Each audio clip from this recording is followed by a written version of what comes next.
Hello, ladies and gentlemen, and welcome to another scene set in darkness in Dublin, a Vampire the Masquerade venue.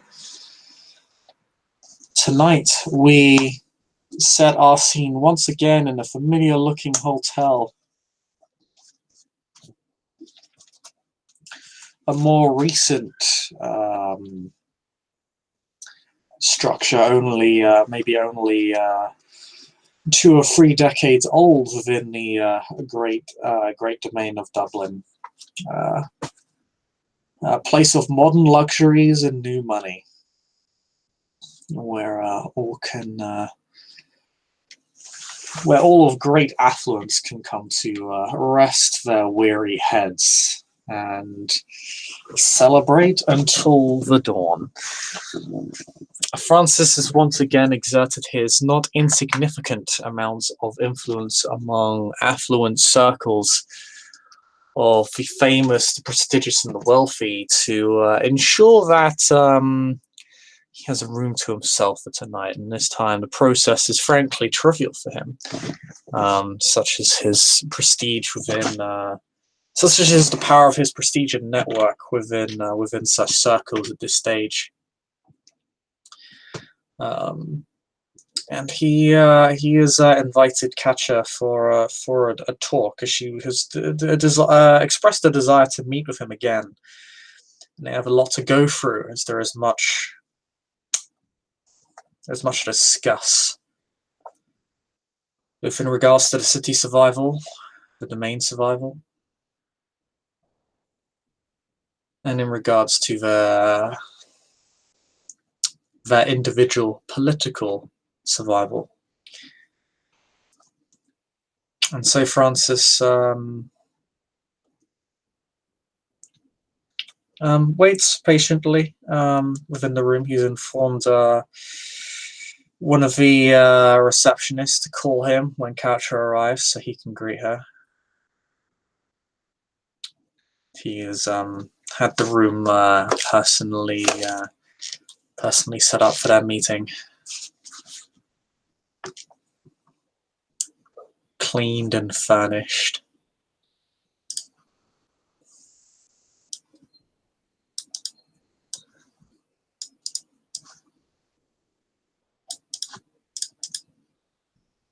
You are muted, Katja.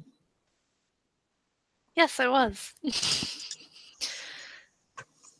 Katja would arrive about an hour after the sun goes down. Needed a little time to get ready, at least. She would let the front desk know that she's here to see Francis. Okay. You notice they call Francis. They call his room, and the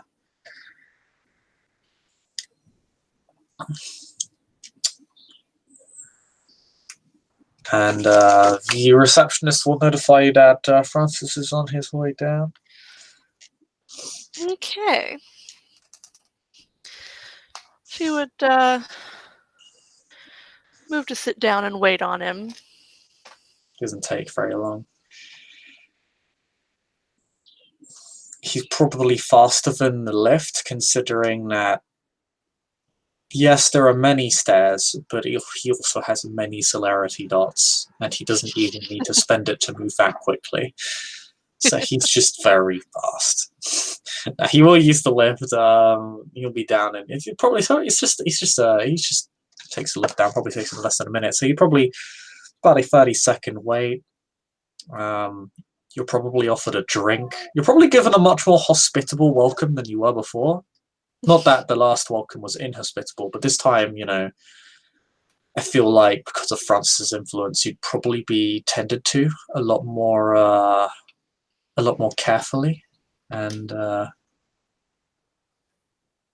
lot more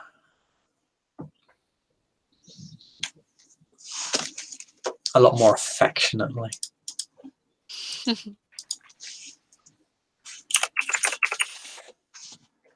Katja would likely be sitting down with a drink in the lovely outfit shown here. The sweater is of the softest of cashmere fabrics.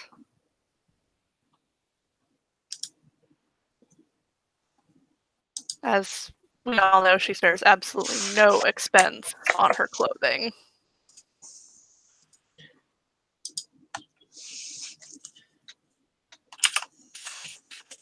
Yeah, neither does Francis, but he has a fairly well-established look for himself. Yes, Katja kind of switches her look up fairly frequently.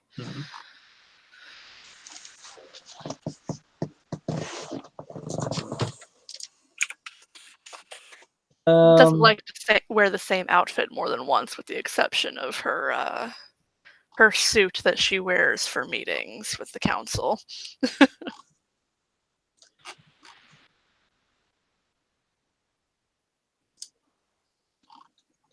Yeah, Francis is, So she would probably be looking at her phone.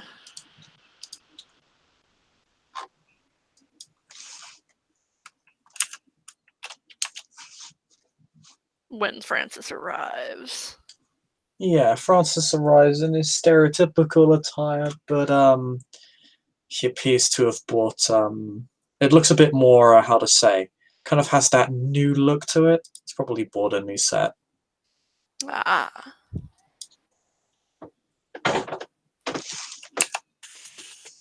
She would stand and greet him with a kiss on the cheek,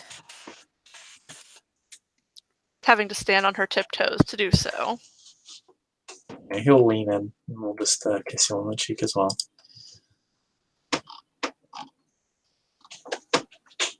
It's good to see you again, Francis, in less formal settings.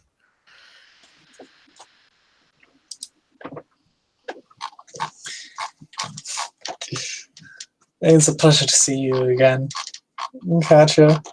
You're right, it has been a while since we've been able to have a more personal meeting. Yes. It has been a busy couple of weeks, hasn't it?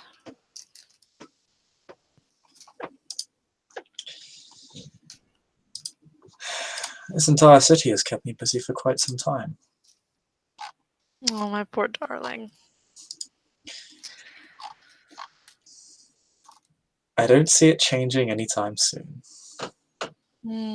Not with the red list you're about, no. And with the impending Sabbat incursion.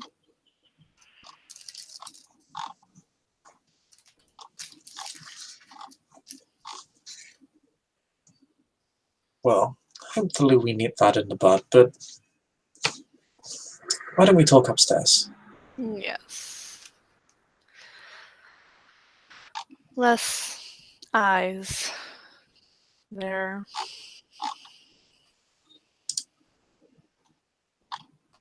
Well, if we don't, the receptionists won't stop pandering to you, so... Yes, let's go. Yeah, he'll take you by the arm and just, up the lift and to his luxury hotel room, which is probably on the top floor. Good thing she's not scared of heights. Probably like that penthouse level.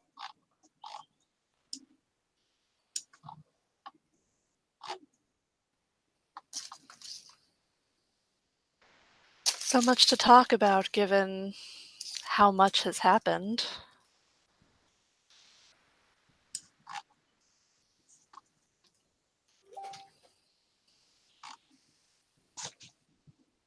Yes. Where would you like to start? Because frankly, I'm a little bit all over the place.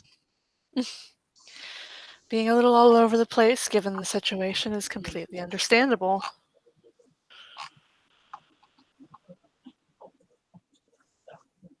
I mean, we had the auction. We had multiple nights of the auction. We had the aftermath of the auction.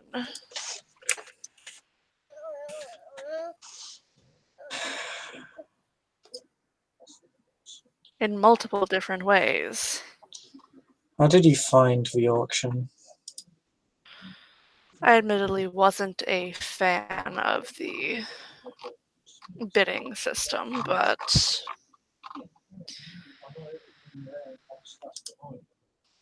what can you do?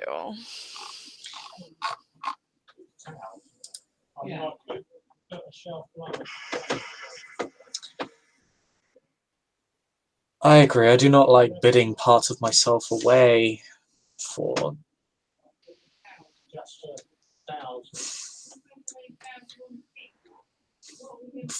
what is just matter at the end of the night.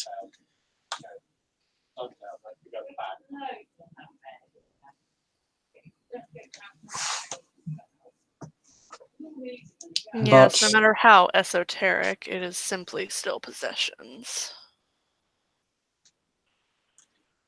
But I think of all individuals, I did come out quite far ahead.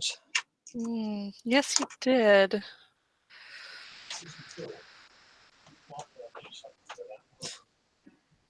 I was a little surprised that you bid on those wedding bands. Are you a Toreador? Oh, true. They were quite lovely. They have...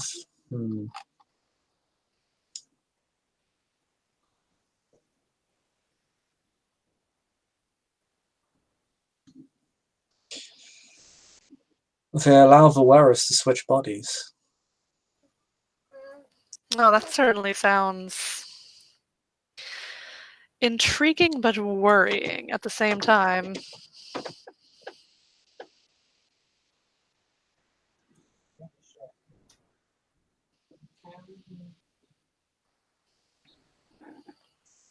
I can imagine that would be the grounds for quite some mischief from whomever were to wear it.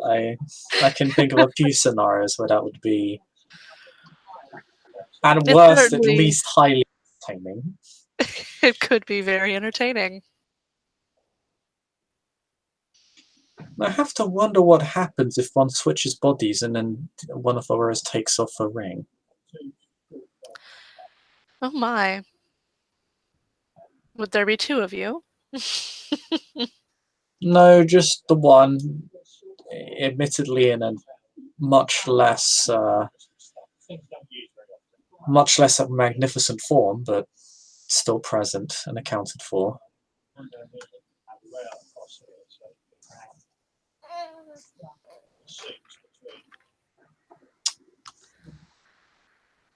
You also got, let's see, what else was there that you bought? A prophecy. The lockbox? The lockbox, I've yet to open it.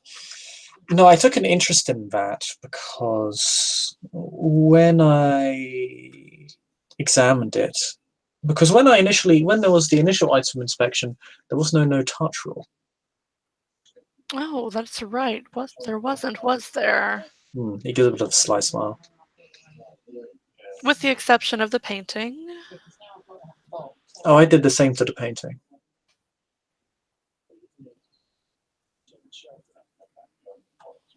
I thought he would have touched the frame, not the painting itself.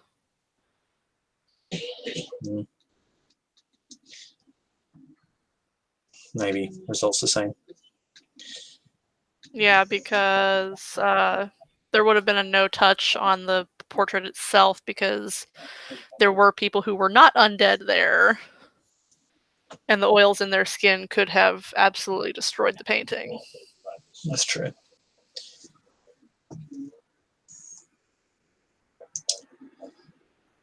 So things that actually have oils in their skin, not us.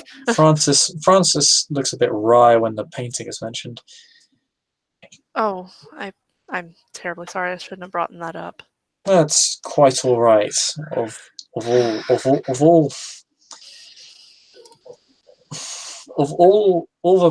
the kindred in my clan present here in Dublin, I think I'm the one who has the most sympathy for the artwork. Or at least finds it the least damaged by what took place. Yes, that was foolish. That's not the word I'd use to describe it. But I have the... Admittedly, I also gave up a similar amount of memories, but there's no one left to be affected by it. Mine were either memories or feelings I no longer care for, or ones I prefer to forget, to be honest.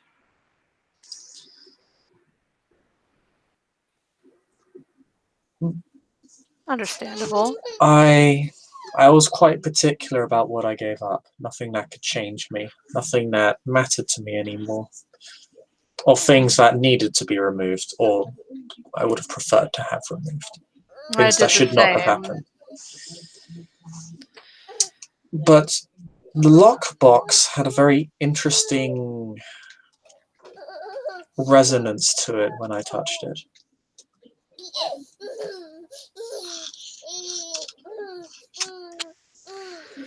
Did it? I never actually got to it. I wasn't particularly interested in it. It wasn't the lockbox, rather it was the key. The key reeked of desperation. Really? Panic. Huh. How odd. Of course, it could be something deeply personal, of course, entirely worthless, but I believed it to be worth gambling on, and frankly, if one isn't interested in gambling, well, then why are they here? Very true. So I decided to roll high. I am concerned by Aishar's second bid that night. Could we not mention him by name? Of course. I've also recently been scolded for calling him by the Red Lister, so... Really? Yes, Lady Merlinda made it quite clear that he had a name. And now he's a Red Lister. If she can't accept that, then she should take that up with the Inner Council. Yes, she made quite clear that he had a name, and I should probably use it. Well, names do have power, I suppose, but maybe his true one will be of more value. Yes. True names, that's my worry.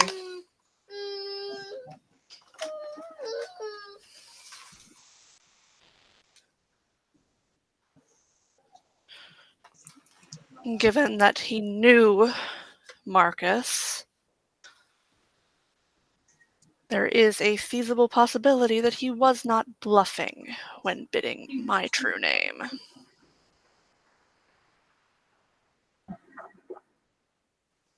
Mine I'm uncertain of. It's possible he could have acquired it, but through what means? That is the question. Yes.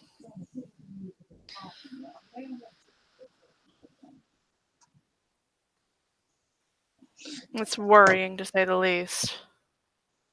He could have been bluffing. I know he wanted to make a point to us. I don't care what points he's trying to make. It's the same old false equivocations that I hear literally every other month. I don't care. I'm not sure it was you he was trying to make the point to. Well, he's trying to make a point about his clan. But it To the doesn't highest really... ranking member of his clan in Dublin.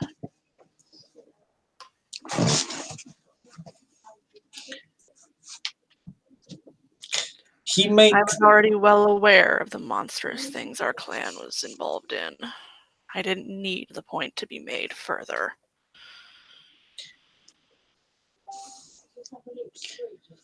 Ultimately, sometimes we must dirty our hands in order to secure a better tomorrow. What the Red Lister pushes is largely a false dichotomy in many ways, particularly given its own actions. It has no right to be judging others for their failures and crimes and whatever it perceives to be as such.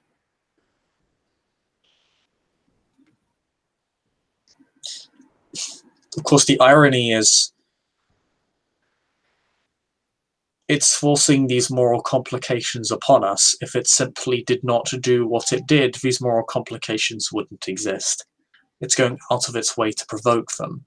So really, again, it's just a false dichotomy. It's forcing a problem that does not need to exist down the throats of those who would not otherwise commit to these actions. It's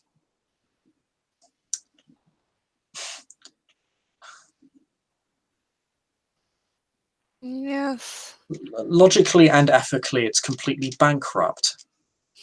And I do not hesitate to call it as such. This does not mean that members of my clan or yours are flawless or good. Every clan has their bad actors, both new and old. And I'm sure they've done many terrible things, but few will be on par with the Red Lister. That is why he's on the Red List.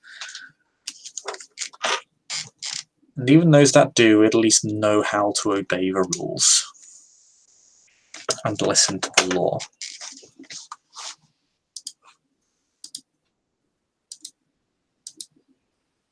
There are things in my time that I deeply regret, but I was simply following clan orders.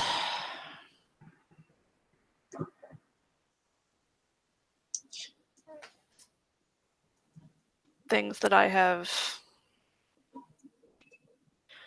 strived very hard to make up for, that were very nearly undone by what I was forced to do at the auction.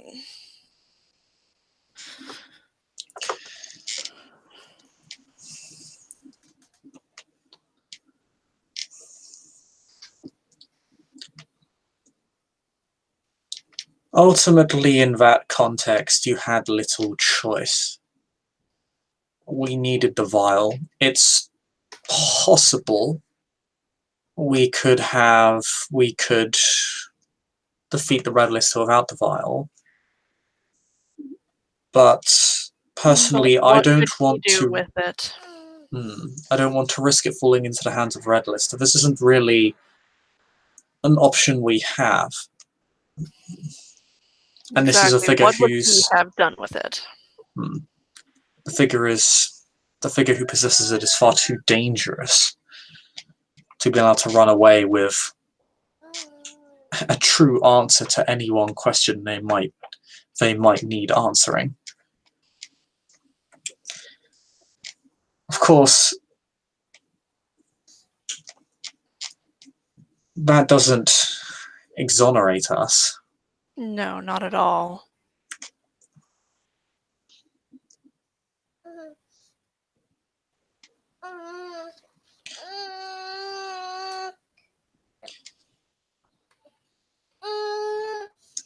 But I think the false dichotomies being laid at our feet, and I do apologize as I'm about to insult a member of your clan through comparison, but by both a Red Lister and your lord is becoming somewhat grating and intolerable. You're not the only one who feels that his actions are inappropriate, at the very least. If he While wishes he does to... have the distinct ability to strip me of my regency, threatening my primogency does not fall within his purview. I might discuss that with the prince. That was a very odd statement to make. It's a shame that Fletcher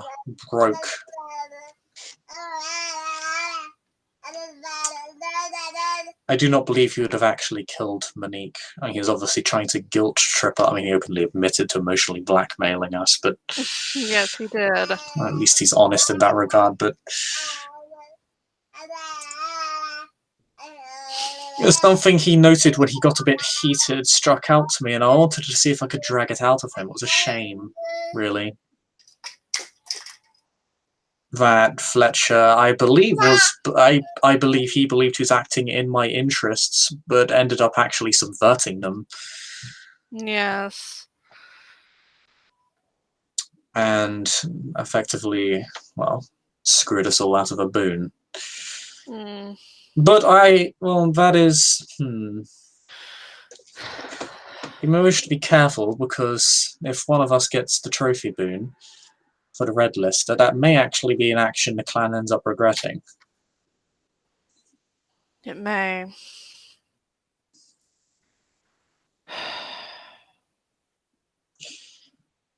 Damn clan will be the death of me. You are fairly individualistic for a member of your clan. I take that as a compliment. It is something of a paradox I have seen, in that clan Tremor expect to be treated as a pillar clan, but at the same time are incredibly isolationist, which in turn makes them very difficult to work with and cooperate with on certain issues. Indeed. I do feel that it may be our clan's downfall. I understand why the clan prefers to keep to itself. I mean, every clan, of course, trusts itself more than other clans. This is normal, it's natural. I just believe your clan may sometimes take it to extremes, an unhealthy degree, to a degree that I believe hurts it under the greater umbrella of the Camarilla. Oh, It's I believe not you're an 100% correct. Of course, if certain people ever heard me say that. Well, given what I know, it would hardly be impossible for such figures to be aware of you stating this right now. Francis says this fairly calmly.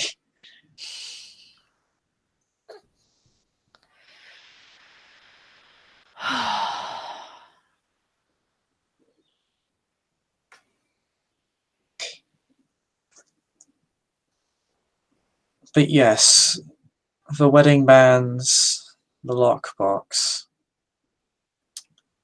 I couldn't get the playbook. That's a shame. I went to a Nosferatu. I need to speak of him at some point. Might be able to barter for some of the information. His name was Sam, yes? No, not that one. That one bid on a lot of items, but never actually won anything, if I recall. He's asked for a meeting. Yes, he seems very eager to cooperate, but something about him throws me off. I don't trust him completely. He goes on a lot about other supernaturals and how he's cooperated with them in the past. I don't trust such a mindset. At best, that is... At best, I would call it naive. At worst, it is a violation of our masquerade. Dependent on how it is interpreted in a given domain. I've been to domains where such rules have been, including this one, where such rules are not as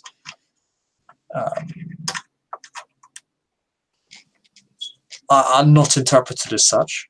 For example, the auction, we encountered many supernaturals, and that was not a breach of the masquerade. They knew what we were, but there was an understanding present.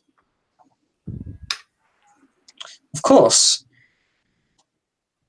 Primogen Brightman believed that Deimos' interactions with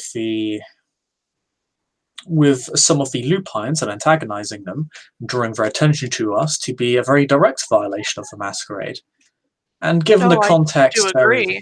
There's definitely an argument for it, given that up until this point, well,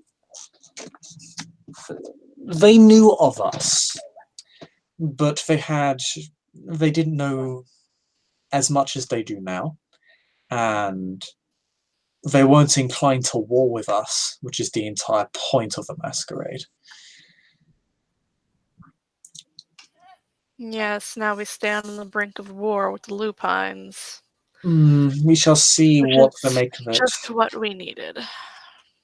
Ryan Famo, a friend to Deimos, has alluded to me that he has done something about the situation. I do need to have that matter clarified with him. Because He if was so... the fellow who bought Monique's memories, was he not? And Monique failed to react. Yes. I did offer him I know something most would not pass up, but he wanted something specifically from me, and he wanted to use Monique as a vehicle to do it. Politically, it's entirely valid, and I don't even begrudge him for it. In fact, it was quite intelligent. It was a very astute political maneuver. Monique seemed to resent it, but then she shouldn't have put herself in this position to begin with. Everything from this point precisely. onwards has been her choice. She chose not to bid more. She chose to give up those memories in the first place. She chose to offer the life boon to Stalheim, or rather to accept the life boon. She could have negotiated. I would have rather her owed Ryan than owe Stalheim. Yes, but Ryan only wanted the boon for a very specific reason, and when Stalheim gave him reason to transfer it, what use really would he have from lording over a neonate's memories? There's little value there for him. In reality, the only value those memories have is the value that Monique puts on them. It is entirely artificial. Which, given her poor bidding, clearly wasn't all that much. Well, I was going to help her with the painting had she not done that. I had an agreement with her in regards to the painting. Then a minor boon got called in, and I couldn't interfere at all. I heard about the minor boon being called in. I was right there, my dear. But you understand.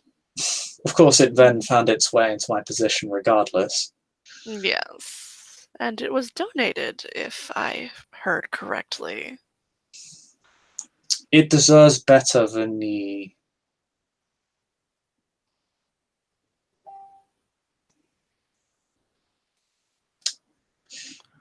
situation that surrounded it. And it's a way for, in the eyes of many in our clan, for the painting to be untainted by that situation.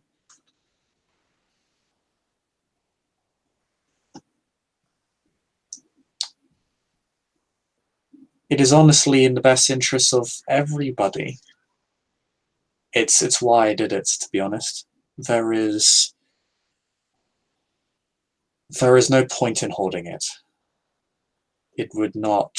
There is no value in that, and it is not right.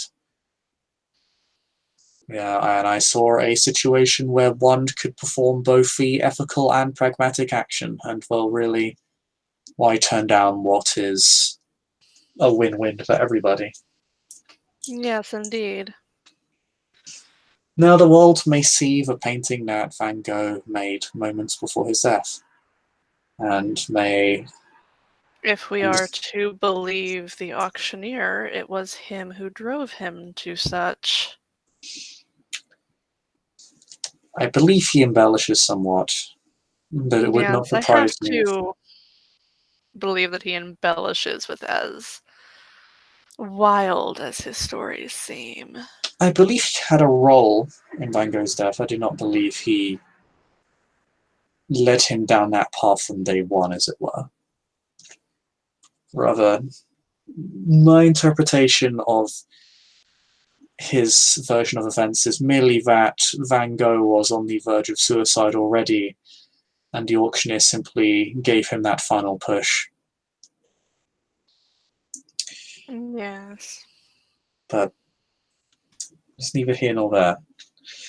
What is important is that painting is now known to the world. It can be appreciated and respected for what it is, and the tragedy of the artist's existence can maybe be understood to a slightly deeper extent than it was before.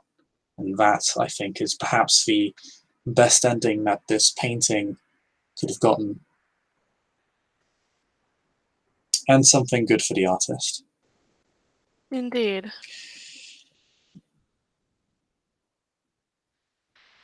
Something that hopefully will alleviate the nastiness that came about because of it. Hopefully in time that will be put to one side and the painting can be as it always has been. Yes. That is the hope. You know, of all people, I am surprised you put no currency on that prophecy.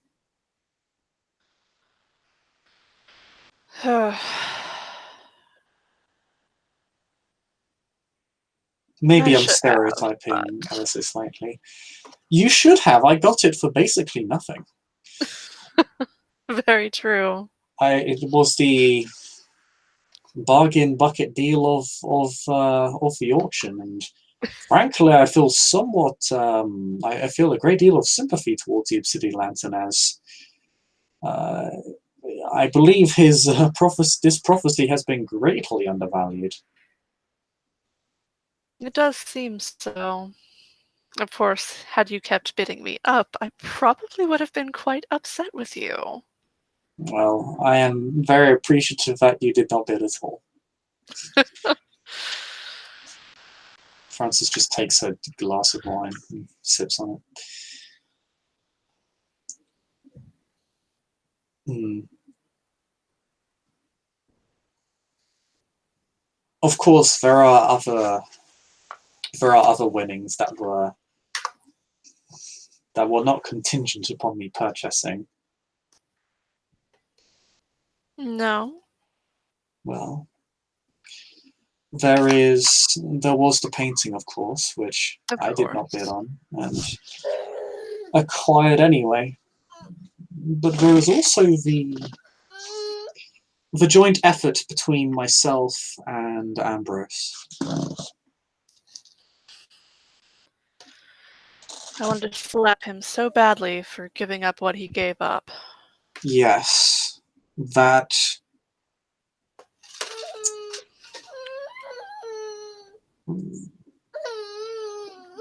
Frankly, I do not want to speak of it. It is exactly the same.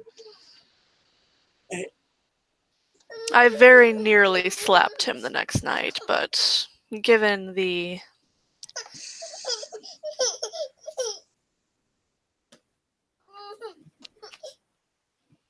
rules of that place, it would have not ended well. So I simply called him an idiot.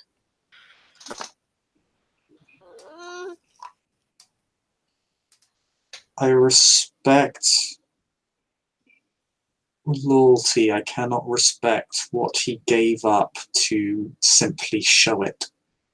There were other avenues he could have taken. This was... He gave up something so beautiful and so sacred.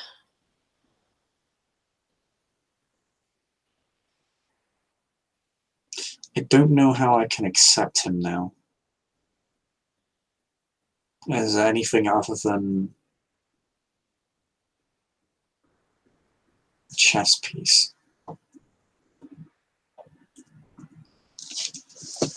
It saddens So me. he seemed to think that my irritation spawned from some sort of deeper feelings for him, but no, it was simply... Without his capacity to love, I assume he'll become you'll begin to suffer from symptoms such as that.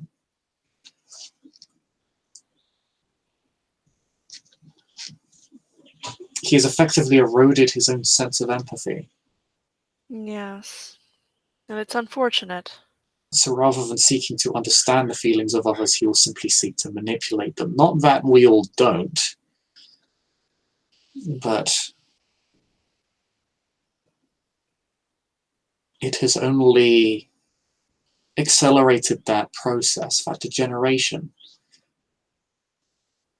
It's not something I can accept. I can accept him as a member of the Camarilla, but I don't think I'll ever be able to accept him as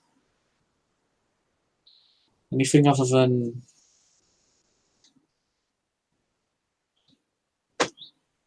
as an acquaintance at best.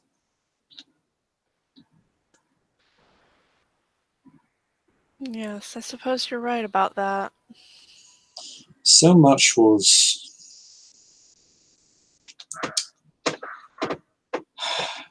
He shakes his head. Never mind. But importantly, we did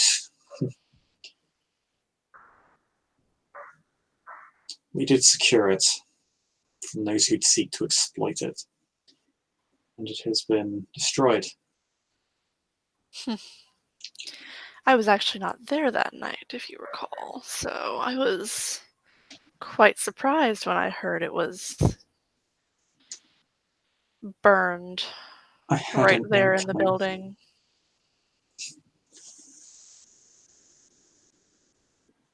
It was only just that it was destroyed. For it to fall into the hands of anyone other than the original owner of the blood, it would have been extremely dangerous. You are probably correct about that.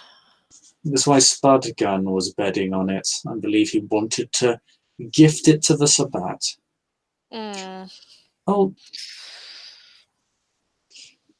I might actually see if I can contact the Baron. We may be able to nip this whole war in the bud. The fact that Spudgun and the Sabbat Bishop were seen colluding together so openly, I think, is cause for concern. Maybe something he can use. Yes. He's in an odd position. I believe the reason he is backing Spudgun is because he'd lose power if he didn't, because it would be seen by the rest of the Anarchists as a betrayal. If there's conclusive evidence that he is supporting the Sabbat in any way, well, that more or less scatters that particular issue. His reaction to the Voivode's appearance would suggest some kind of collusion at the very least. Oh, he was fawning over it. Yes, he was pathetic. But I suppose I should consider myself fortunate. Crush. But I suppose I should consider it fortunate that Spudgun is so pathetic. It means he is not a relevant threat worth dealing with. Maybe simply easier for me to have his haven raided during the day. Oh, I know where he resides now. Really? Difficult to actually interact with. The Anarchs have several communal havens.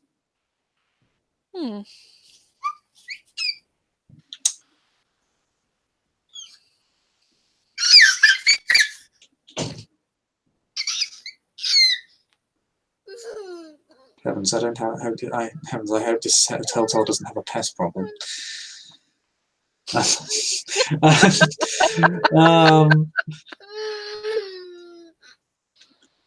But yes, they are... For such an expensive hotel, a pest problem would be... Oh yes, it'd be scandalous, but I digress. The Anarchs have grouped themselves together, which makes them fairly difficult to interact with. They can't be separated particularly easily. It does mean they have a very regimented and predictable schedule. In fact, what it may be simpler to simply drain them of their particular blood supply. That will force them from their havens. It will force them to separate, to readjust. In fact, Someone with capable industrial connections may be able to have their havens knocked down after they leave to go hunting. Or someone just equipped with enough explosive material.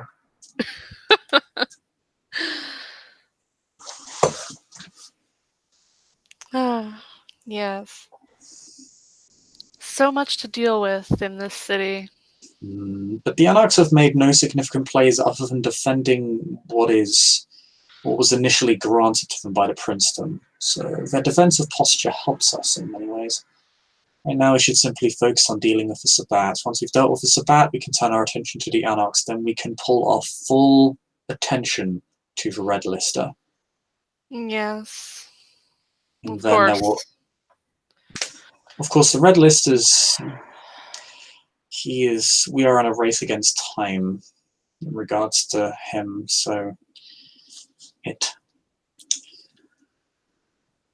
it may be better to see if we can secure peace with the Anarchs. Destroy Spudgun later.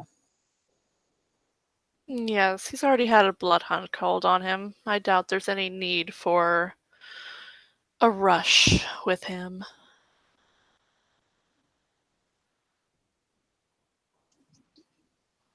No, I don't think we'll have to put in all that much effort to destroy him. He is dangerous. He is a known dabblerist. He bid the memories of his dabblery. Ugh. Which means he'll likely have a diverse array of powers. Would not surprise me if he possessed some of the signature powers of the Sabbat. That is something to be concerned with. He could disguise himself as another. That is potentially very dangerous.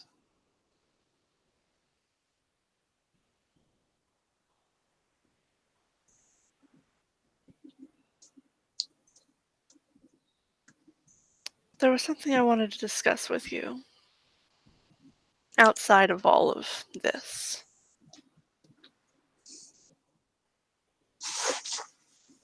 I'm all ears.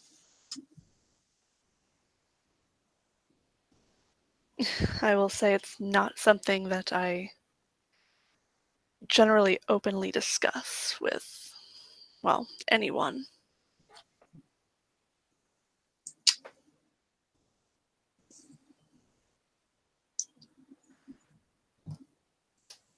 I'm sure you are aware of the Clan Tremere and Clan Venture's involvement in World War II. I was around for it, yes.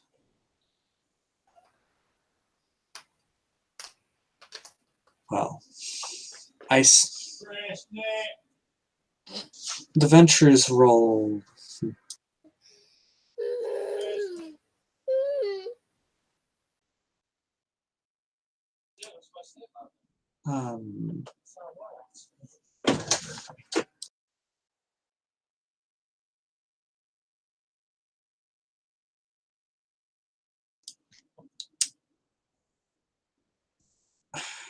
The Ventures I understand to be somewhat double-edged.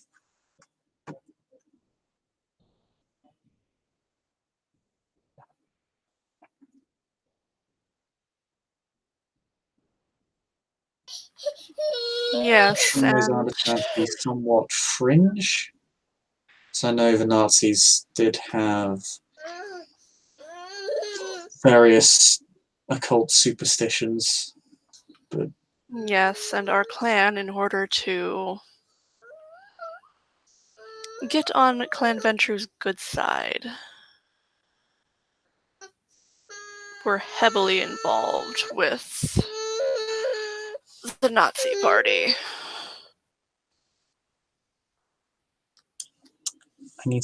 I'm so sorry, but I need to BRB for a couple minutes. I'll be as back as soon as I can. Okay.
I'm back, I'm sorry.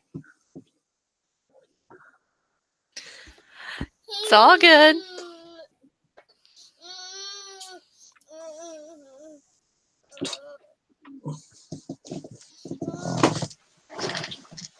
Katja was saying about how the Schmidt helped the Nazis. We're off to a great start. Right.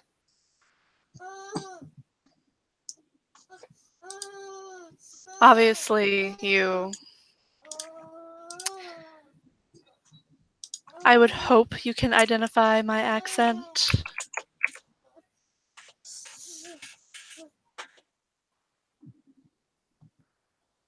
Francis just kind of...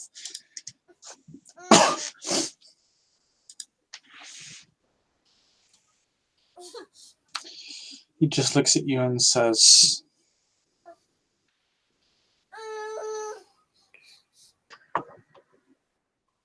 I think I know where you're going with this.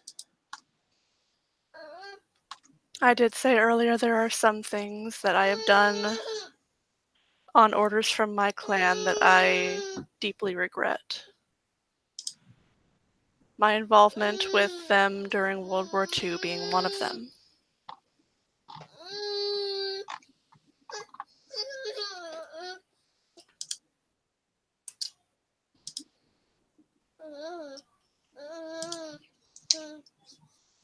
Okay.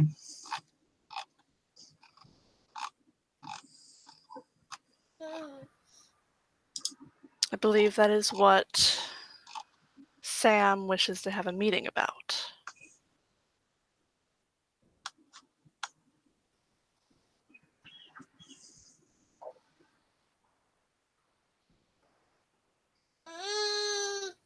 What do you mean?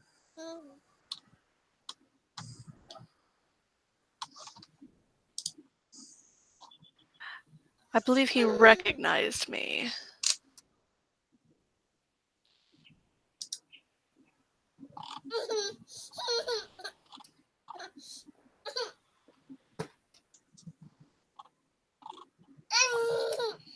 As he was also involved in the war, though more on the side of killing Nazis. To be fair, so was I. I mean, I was born in Britain. I'm part of a clan that bases itself in Paris. And I was born in Germany.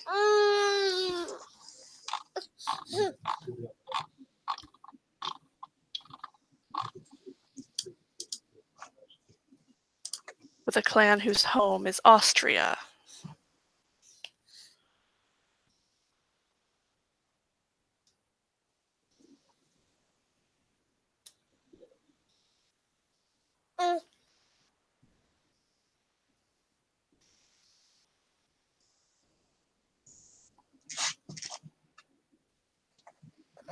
How do you think he's going to act? I'm not sure.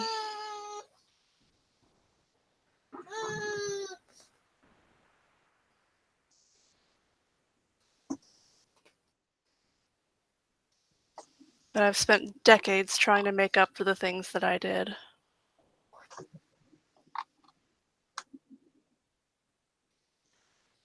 And continue to do so.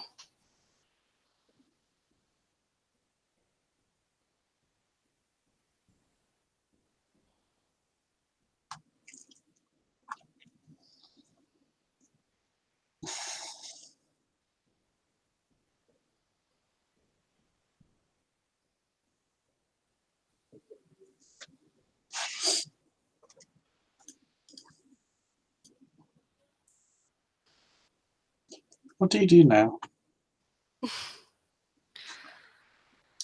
I actually run a small network of homeless shelters in Orlando.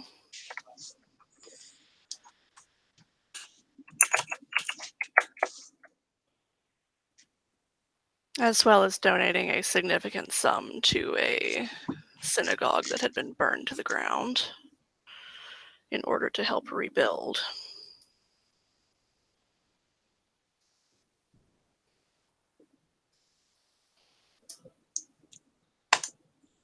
I also do a good bit of charity work. I haven't started yet here in Dublin, but that is my intent once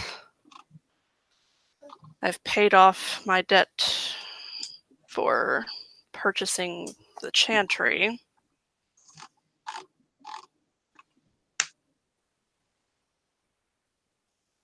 That hotel was not cheap.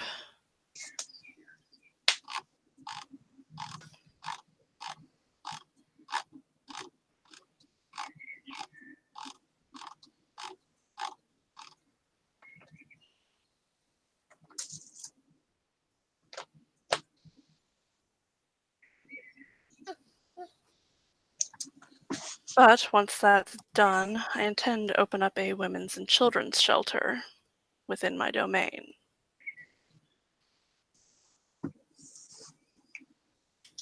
That will be strictly off limits for feeding.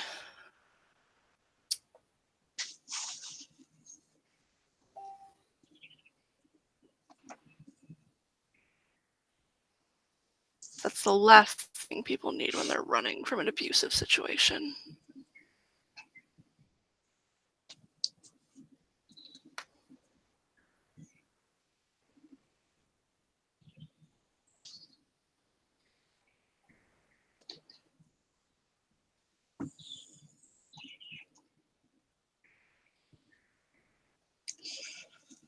I'm actually looking into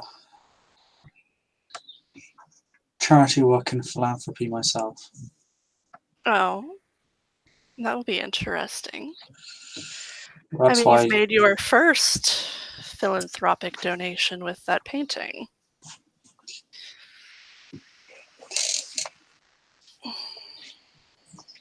I was going to say,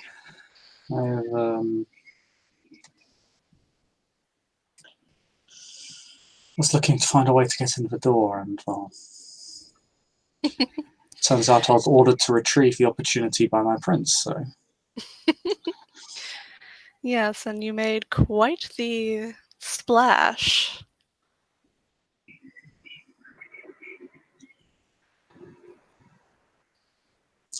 it's not quite the same as helping people directly, but it is something of great cultural importance that the world has not had the opportunity to appreciate for the longest time. So Indeed. it's, I'll be glad when I get a shelter up and running here. I don't like being so far away from them. you have running it right now. I assume you have someone you trust. Yes, my blood siblings' ghouls have remained behind to take care of that. How are they remaining fed? We have a contact in Orlando.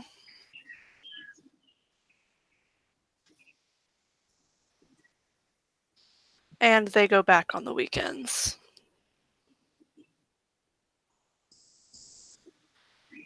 They've spent a significant amount of money on airfare recently.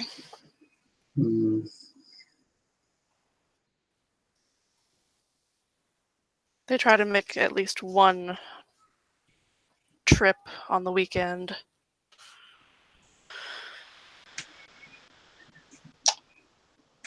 Must be tiring, though. They have seemed strained lately.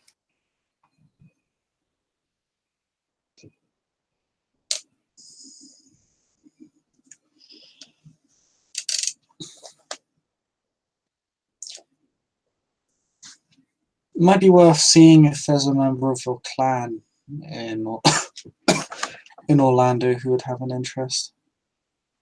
The only member of my clan in Orlando I can think of, honestly, is the prince. There How did weren't many this, of us. in which case, how did a singular Tremere become a prince? That's a very steep exception. It is, but he's a lot like myself in that he focuses more on organization And given that the situation there was similar to the one here, recently taken back from the Sabbat when he was installed.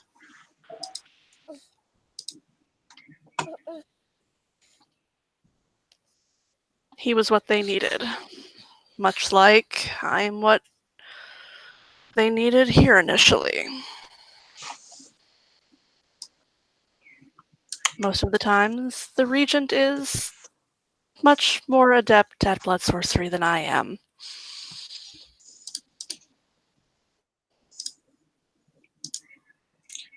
It's a useful trait to have. It is. And something I'll be spending more time focusing on.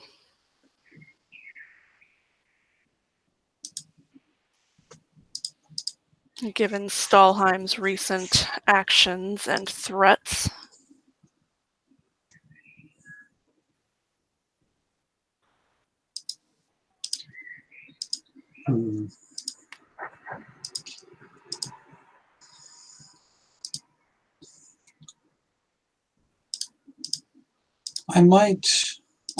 I would suggest keeping such words to yourself for the moment. I understand that you trust me, but there is always the possibility that the discussion we're having is not private. You are correct.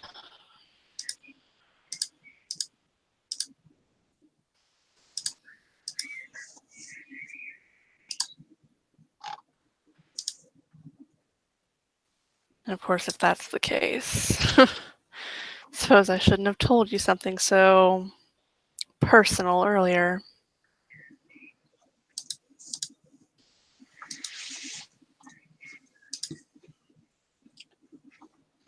Not even my child knows about that part of my past. Well, I appreciate what you did tell me.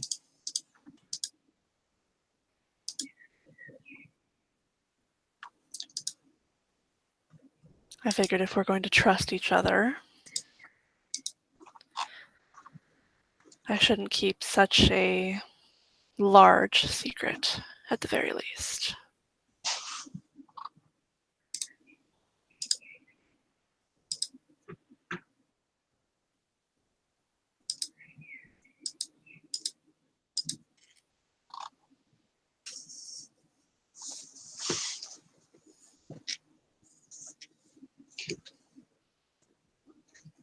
Oh, again, the player tries to restore his voice. I respect that you told me. And,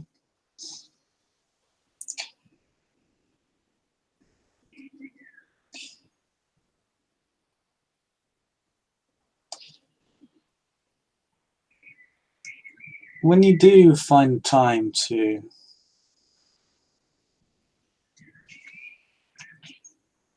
set up your charity work, feel free to call. I look forward to your involvement. I have a few more weeks of payments on the chantry, but after that, I should be debt-free enough to start my work here.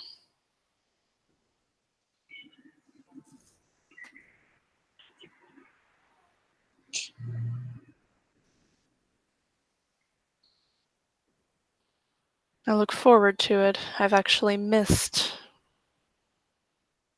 spending time with charity work and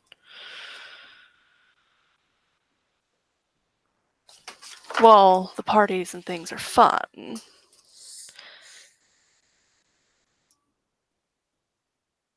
I do enjoy my charity work. It gives me a chance to spend time with children.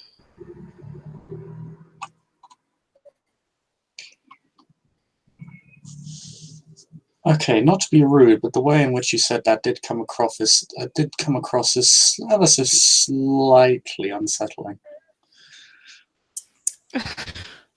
I'm sorry.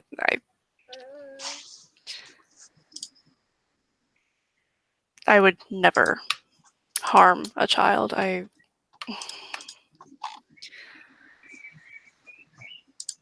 had always wanted a large family.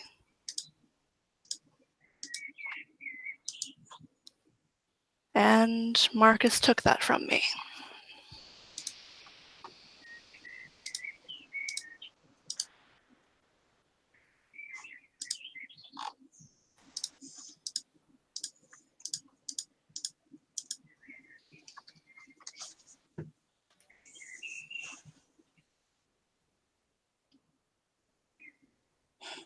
You have my sympathies, or rather, I would say that, but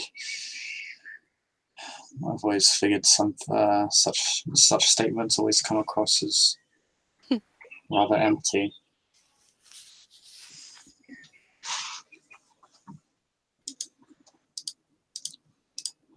She would actually kind of have to wipe away a tear at that.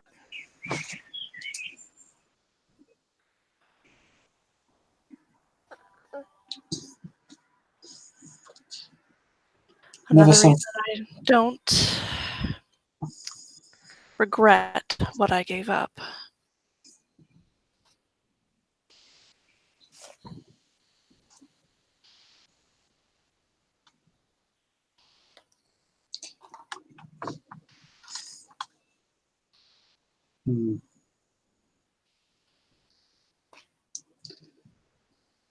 Similar to why I gave up my time as a Sabbat prisoner. That was, well,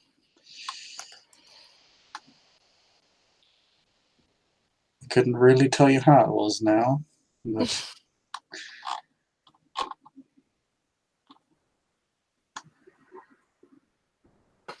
I do remember why I wished to be rid of it. Just not the what. Yes, I remember all of the whys, thanks to my blood siblings.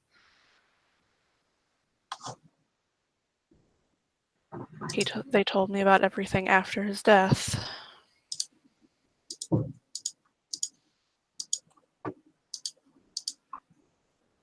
All the lies, all of the manipulation.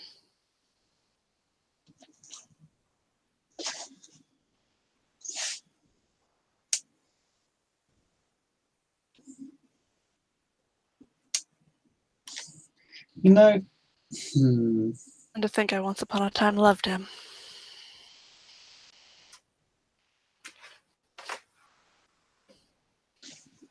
love, like all emotions, is a sword that cuts both ways.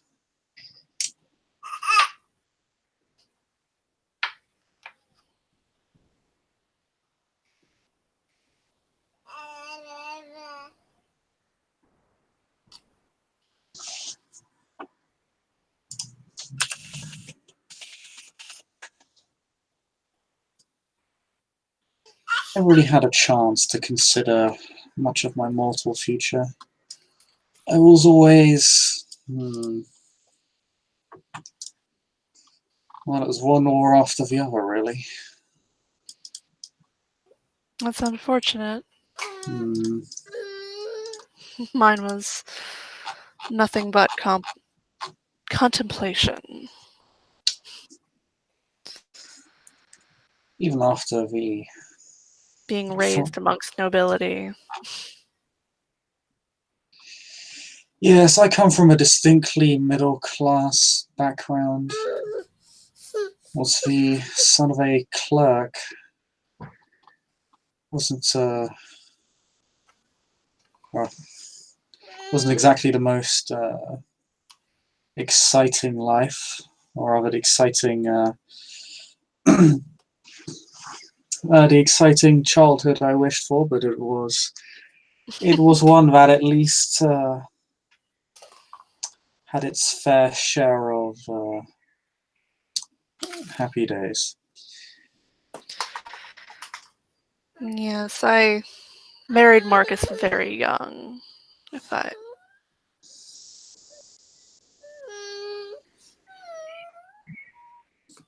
Of course, that wasn't unheard of back then, as lifespans weren't nearly what they are now, for a mortal anyway.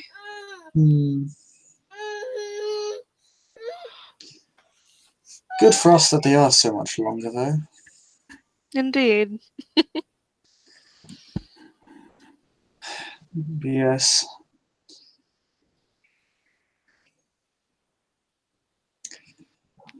I remember leaving the military after about 5 or 6 years. Actually got into sporting for a time. That's how my sire discovered me.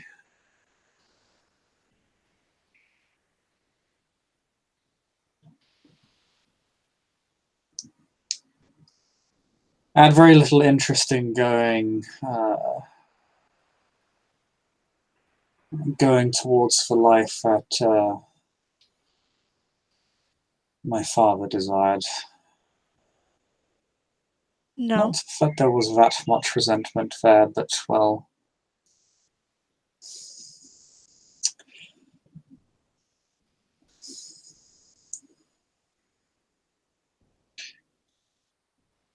the world of financing, I honestly don't see. I can see why the Ventru desire power over it. I don't understand how they can stomach it.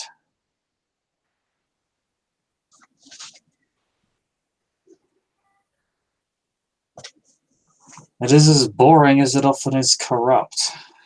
It's so utterly trite. You're not wrong about that. It has value, though, even if I don't have much love for it. Although I will say this. I bear no love for it, but I do hold some sway in that arena.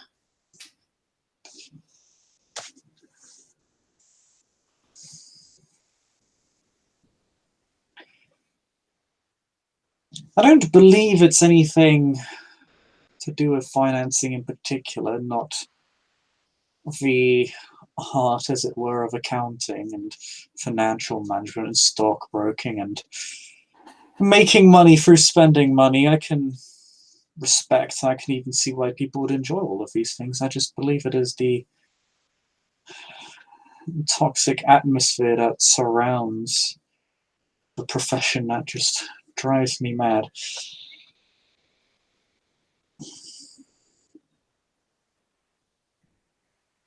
In any case, if I ever get involved in it, it is not me who's going to be doing the day-to-day. Oh no. And that's not based on the fact that I cannot actually get up during the day.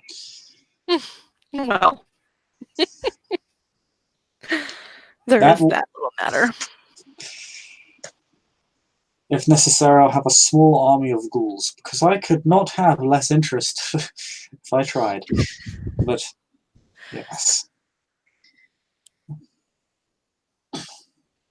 Understandable, it is quite boring.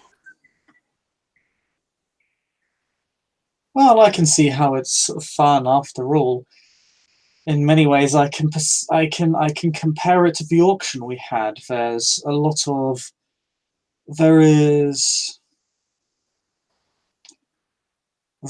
of politics and mind play going off in the background. One has Indeed. to take many risks and gambles in order to get ahead, and one never really knows if they've made the right one until they see the results. I can see how it can be quite exciting. I just wish... Other times it can be quite dull. Yes, there's a lot of downtime. Perhaps that is my issue. They combine toxicity with monotony, and nothing else has really perfected that mix.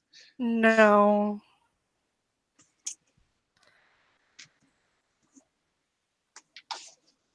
But c'est la vie. One must do as they. One must do as one must do. Oh, have they sat down or? Yeah, they're sitting down. They're probably they're kind of sitting down on like two soft leather chairs and like have a glass of wine on like a small glass table. like kind of just in front of them both. It's like then there's like a U-shaped sofa with a TV just kind of off to their right. And there's like a bedroom. It's probably, yeah, because it is like top floor. There's probably like a separate room for the beds, and Yeah, Katja would probably kind of set her glass down and move over to sit on his lap and just lean against him. yeah, he'll wrap his arms around her.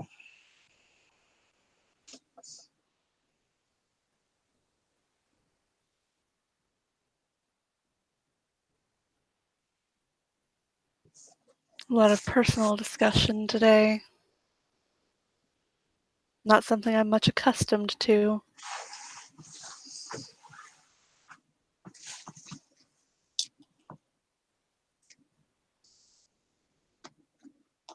I'm not sure. I think our talk of politics actually consumed most of our time. Maybe it's just because you haven't done it all that much.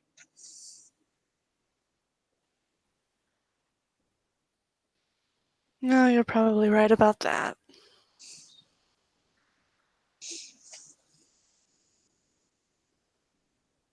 My past isn't something I like talking about.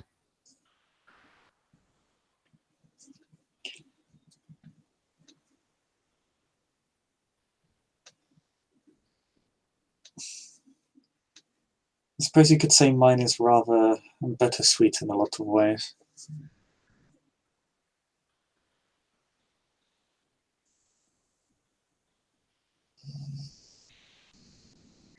More so the kindred half than anything else. Yes. Well,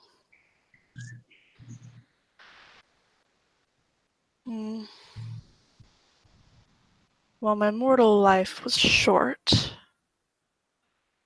there was much less regret involved with many of the things. Well, at the time, anyway. Well, I suppose we have an eternity. We are going to stack up regrets, I suppose.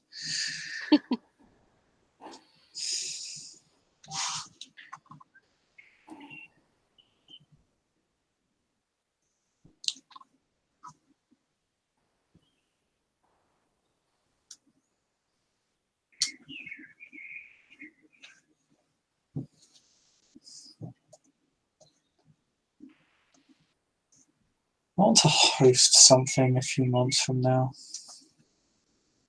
Oh, you're not the only one then.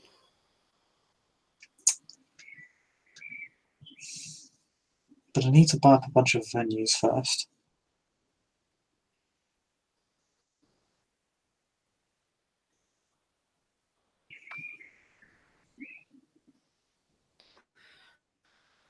Yes, I plan on hosting a grand reopening once renovations are complete Ah, at the hotel. well, I do appreciate the preview.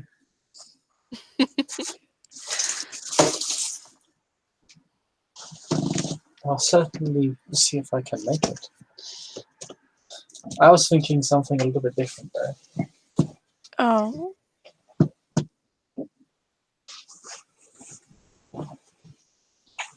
I'm still sorting out, well, it's in its earlier stages, still need to figure out what the concept's going to be.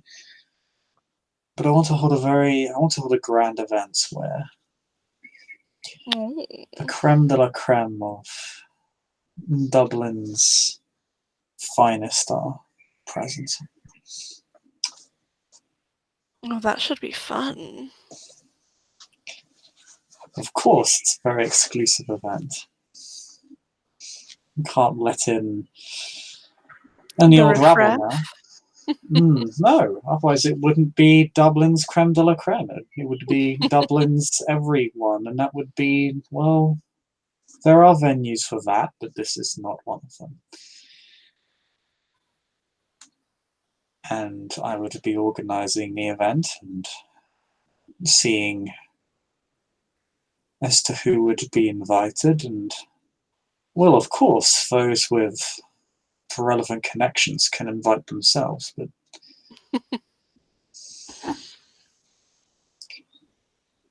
Maybe those who don't need could find another arrangement to invite themselves, or other Yes. could find a reason for me to invite them.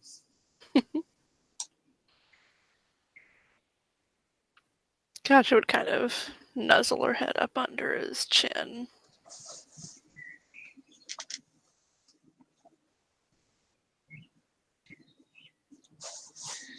Yeah, just kind of tenderly strokes her hair.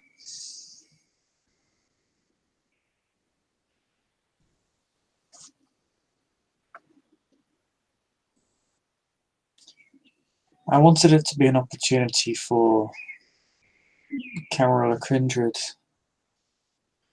to reassert themselves over the city. Yes, given all of the mess lately.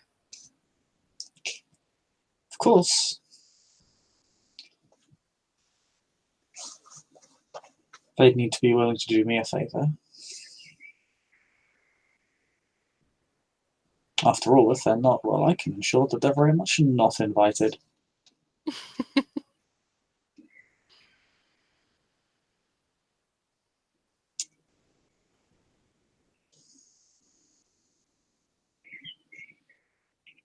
There'd be a chance for everybody to come together. We haven't really had a large gathering since Elysium. And that went poorly. Poorly is one word for it.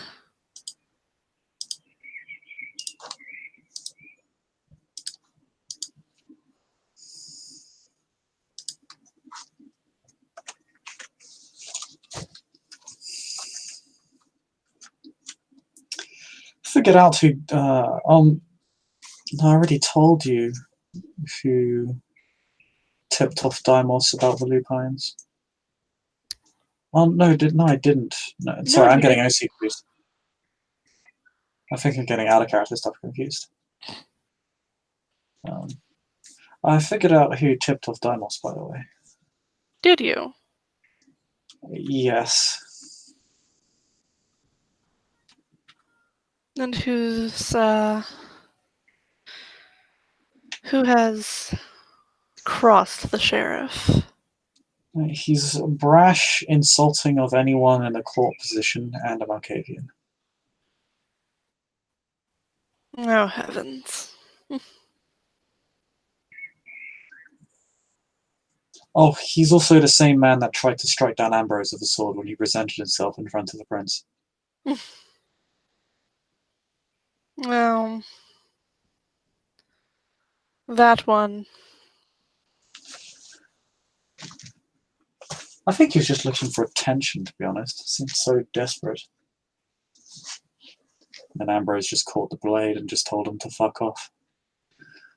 I mean, Ambrose let him pierce his body with the blade. Well, yes, if you're going to kill him, at least do it properly.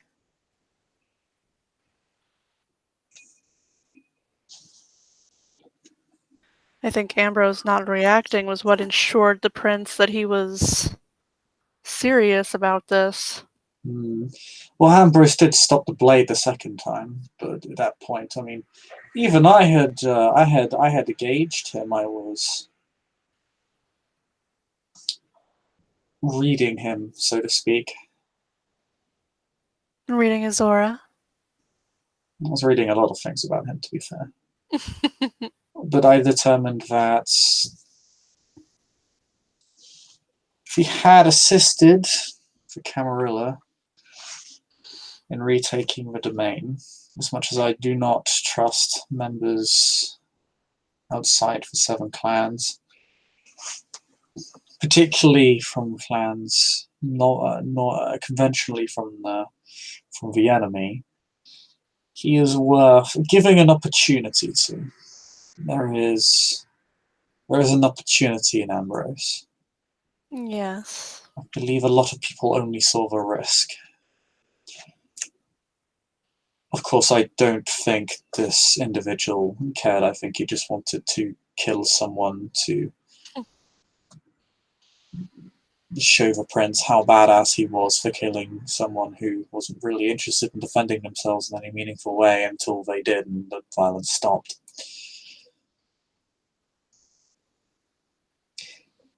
Which I think says a lot. It does.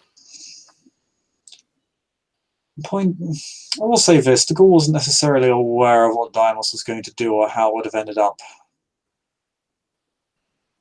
damaging me. The fact that he's playing games as such creatures is just wildly reckless and unnecessary. I'm actually interested in seeing if Deimos even had to pay a boon for it. If he didn't, I'm going to be very pissed off. If he didn't, that's almost an insult to you. Well, yes, so I'm going to be angry. I'm going to feel slighted. Needless to say, this individual's not in my good books in any case, and this is really just another excuse to nail them to the wall.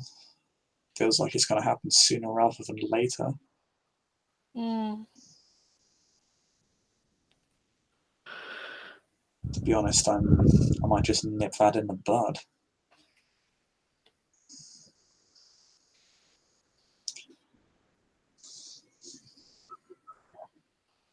Of course, the claim that it was being done under Hennessy's orders was... Not true. It wasn't... No, what Famo said was that I should take the matter up with my seneschal, which was probably the least intelligent thing I've ever heard him say, because he is quite an intelligent man. But he went about... he stated, I do not believe he was entirely aware of what Deimos was doing, but I also believe he was attempting to cover for Deimos with partial knowledge of what he'd done.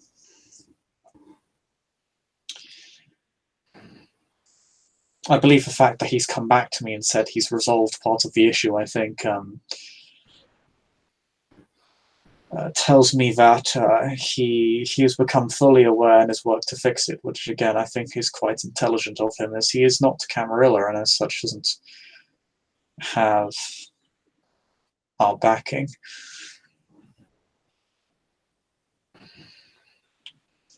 So going out of your way to get into our good books rather than our bad books is, I would consider, a politically correct thing to do. Yes, indeed. And Deimos trying to steal blood from lupines is a terrible idea, and you should never do it. It's very politically incorrect, because it makes the sheriff very cross. And we'd hate to see you cross, wouldn't we, dear? No, I get cross quite a lot now, and I'd say I really could use... I could use, what do they call it, a Xanax? Perhaps a little relaxation time.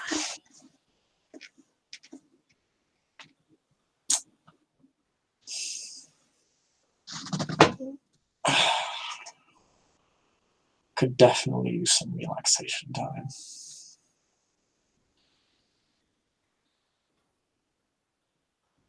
Then what do you say we retire to the bedroom?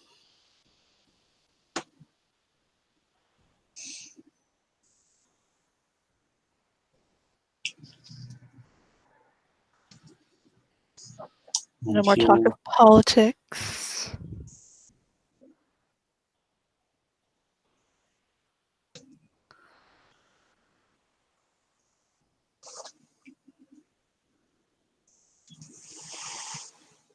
I thought you were going to continue that sentence, and then you just stopped. Just you and me. There we go.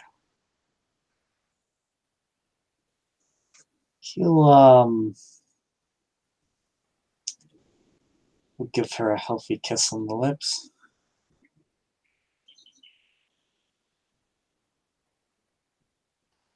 Which she would happily return. Her arms kind of slipping up around his neck.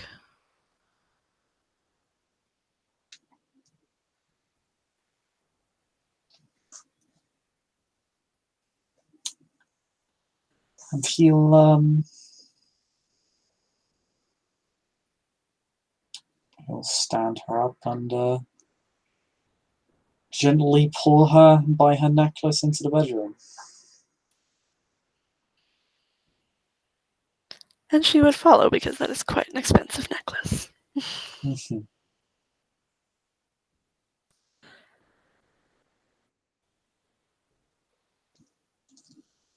And yeah, I think we can end the scene I think there. we can fade to black. Yeah. As for Toreador and the Tremere call it relaxation time. It's gonna be a meme now.